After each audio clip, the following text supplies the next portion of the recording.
11 বছর ধরে আমরা এভাবে রাস্তায় রাস্তায় ঘুরি। আমরা এখানে দাঁড়াইছি, ওই উল্টা রাস্তা দিয়ে চলে গেছে। কেন আমাদেরকে ওরা ভয় পায়?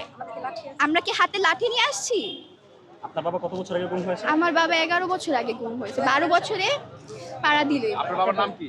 আমার বাবার নাম পারভেজ কি হোসেন। করতো আপনার বাবা?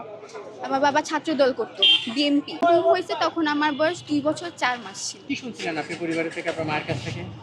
সেদিন শুনে- কি হয়েছিল? শুনেছিলাম যে আমার বাবা গুম হয়ে গেছে। আমি যখন বড় হই তারপর থেকে আমি আমার এই বাবার এই ছবিটা ধরে আমি ঘুরি। এখন যখন 5 আগস্টের পর দেশ স্বাধীন হয়েছে, এখন আমরা আমাদের বিচার চাইতে আসছি। এখানে আমাদের কোনো বিচার হইতেছে না।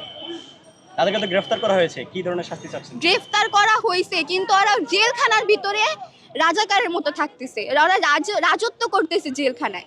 এই যে আজকে আমরা এখানে যে সকাল 10টা বাজে আমরা আসি, মানববন্ধন করছে। আমরা এখানে এসে দেখি কি ওদের আত্মীয়রা ওদের জন্য এত এত খাবার নিয়ে আসছে ওদের খাওয়াতে। তখন আমরা এখানে দাঁড়াইছিলাম, একটু পরে বলে যে ওই এখান দিয়ে বের হবে। আমরা সবাই এখানে দাঁড়াইছি, দেখি যে ওই উল্টা গেট দিয়ে বের হয়ে গেছে। কেন আমাদের কি ভয় পায়? আমরা কি লাঠি নিয়ে দাঁড়াইছিলাম? তারা যে আজকে আসবে, এখানে আনা হবে, আমরা শুধু আমাদের বাবাদের ছবি নিয়ে দাঁড়াইছি। আমরা আমরা মারতেও আসি নাই, ওদের কিছু তাড়াইতেও আসি নাই। মারতে আসি না, আমরা আমাদের বাচ্চা ছেলে মেয়ে দেখতে আসছে।